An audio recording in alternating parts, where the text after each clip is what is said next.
Hello everyone, and welcome back to the 3 p.m. show, where here we see the lives of students when they're not bound by books and the higher authority. Trademark. For those of you who are familiar with my earlier work, you might remember that I did a similar thing of a talk show before I went here in Australia, called the 2 p.m. show. Well, an hour has passed, so it's time for the 3 p.m. show. So, without further ado, let us begin. Our first guest here is quite a good connection from our previous show. And with that, because he comes from Bali, literally where I did the 2 p.m. show. He is the sole balinese student, aside from his brother, in the entirety of Chatswood High School, and now I'm good pals with the guy, and thankfully he has enough time to talk with us today. So please welcome Nanda Sentana Putra. Hey Nanda. Hello, how are you? Yeah, doing well. Glad to have you on the show, man. Great to be here also. Yeah. So, first of all, why don't you tell me a little bit about yourself? I'm just a regular high school student. I don't know what else to say. Really, Come on, there's gotta be more than that, right? I'm a guy. Alright, that's actually a very crucial information here. Exactly. So Welcome yeah. to the world we live in. Come on. Yeah. We have to confirm it. By the So, way, yes. so since that's all you gotta talk, I guess I'm more informant about you more than you are right now. So I'll just do a little bit of background.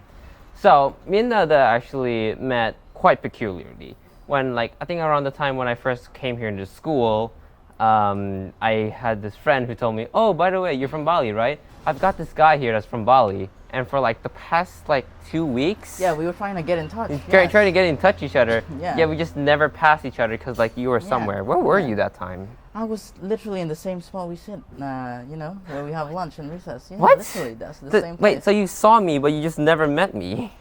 I didn't know who you were, so I didn't see you or anything. So Wow. I'm not sure who you were. Yeah. But miraculously, one time where what's it called? Tennis. When we first got tennis as a sport, I chose it because why not?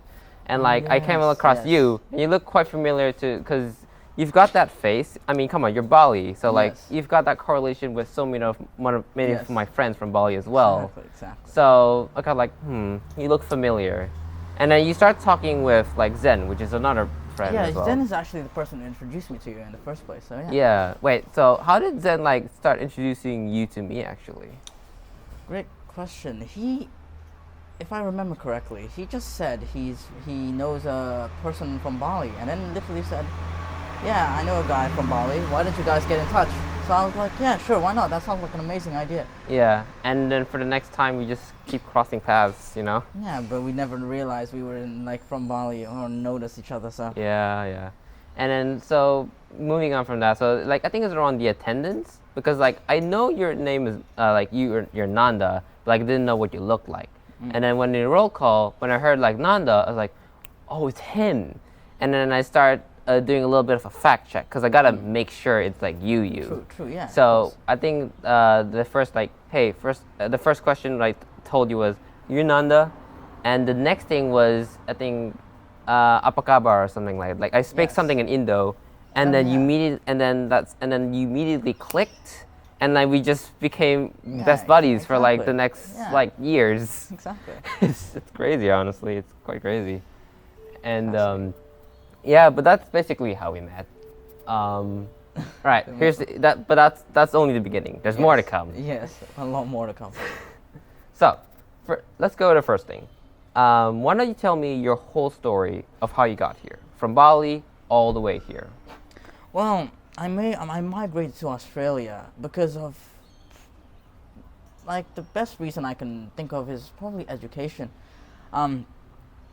Back when I was primary school, it's year 2 or something like that, I had a pretty abusive teacher. Had 2 scars on my face because of that guy. So my mom decided, you know what, we need better education. Indonesian education is just not it. So we moved to Australia. And besides, my dad had a pretty good offer of a job in Australia.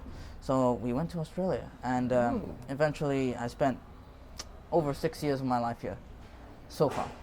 Yeah. And from there it was and it just. But when you first came here, was it a struggle? It was a major struggle. I did not want to go to school. I did not know barely any English don't start on spelling. It was horrible. I couldn't communicate well, really. I was just walking there like an absolute loner, all right, in the campus. Because I couldn't talk to anyone. I couldn't understand what they were talking about. And then for I think about 3-4 years, nearly 4 years, I was in EALD, studying a little bit of English. Hey. And then now, English Advanced. Yeah, I knew you like from the progression. beginning you're as advanced English. I have never thought once in my life that you were once in EAL. I was EAL from the start. From high school, I think I was placed in EAL for English also. I guess that proves like hard work over trumps all. Maybe perhaps one day I could be out of EAL, but I won't because I like EAL. It's nice being there. Yeah, but what's it called? So, do you have any particular methods in like learning how to do English and such? Learning how to do English. Great question. I really don't have any particular method. However, I did spend quite a lot of time in the start of year 10, I think.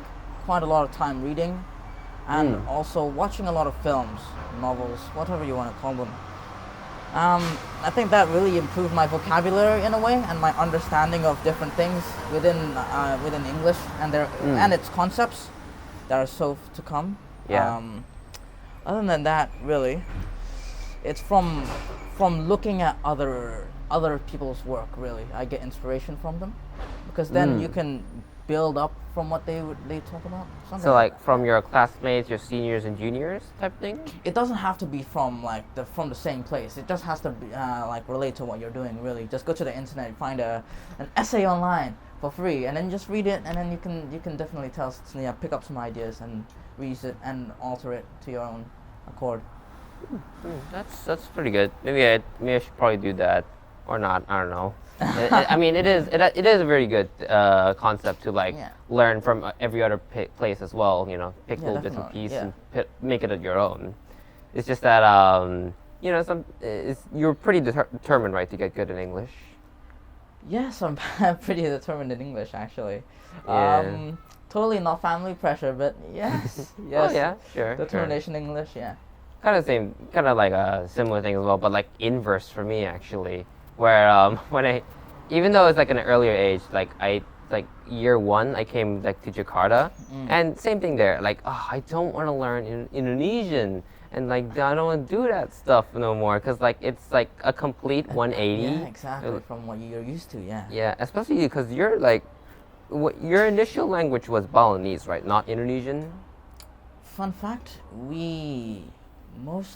for me, it was mostly Indonesian before shifting into Balinese halfway into year 2. However, I wasn't there long enough before I learned it, so I don't know much. So mainly Indonesian, actually. Yeah, mainly Indonesian. Brings up a good point, yeah. Because like I think, well, then again, Balinese and Indonesian kind of have to use a similar grammar-ish. There is a difference within the writing. We use more like symbolic little characters. Yeah. Compared to compared to Indonesian, and the very noticeable thing is probably the accent. Most definitely, yeah. Like you just say you still have that Balinese accent actually. Yes, and also the slang. The slang is a very noticeable thing in Balinese people. Why don't you tell me one of those slangs actually? I can't name any particular one because I don't really memorize them at heart. I barely use them. But I only know because of my mom and my other family members use it. So when I hear something that sound like, oh yes, this is it, then I know exactly. I can't really describe it, but it's something like that. It's based on feel, basically. It's kind of like a baby learning like their first new words, right? So it's like kind of getting the feeling associated with the word, exactly, right? Yeah. Yeah, that's true. So, let's say hypothetically you have the opportunity to go back to Bali and live there. Perhaps maybe in the same village that you once lived there, or maybe like in a brand new place to whatever location you're choosing. Would you take that offer? Well, that really depends. Will I have a nice life? Depends on the situation, really. What type of things they want to provide me to go there, then depends on the advanced English, can't think of the word. That's good. Depends on the situation there, especially in terms of like, depends on family members really. Big chance because, like before my grandmother's passing, I was like every time I go there, it's just enthusiasm, and then now it's like, do I really want to go? So if I had an option to go there, it wouldn't be forever. I wouldn't want to go back there forever, but I do want to go there some bits. Going back and forth is really a good thing. Yeah. So it's really hard to answer. Yeah. Well, would you say, so I guess for now you'd say not available. Yeah. Is your answer. Well, I guess it makes sense, especially as I'm actually very informed of Bali's current situation. Yeah. It's not what it used to be. That's a good way to describe it. Yeah. Where like it used to be the one big number tourist attraction, but I kind of bit it back in the heel now. So like it's now become a hodgepodge of all types of tourists, the cheap ones, the rich ones, and it kind of become a bit of a chaotic mess, especially after the pandemic. Like, that is true. Yeah. Yeah. It became a. It really surprised me when I came back there on one holiday one time. You know, and then everything has changed a lot compared to what I've seen. And a bunch of stores that I really was my favorite back then closed down due to like bankruptcy and because of COVID. Yeah. Really sad, but hey, it's reality. Yeah. And yeah, that's actually all that we've got today. Do you have anything particular you want to say to the camera right there? Peace. I'm out. All right then, Nanda, ladies and gentlemen.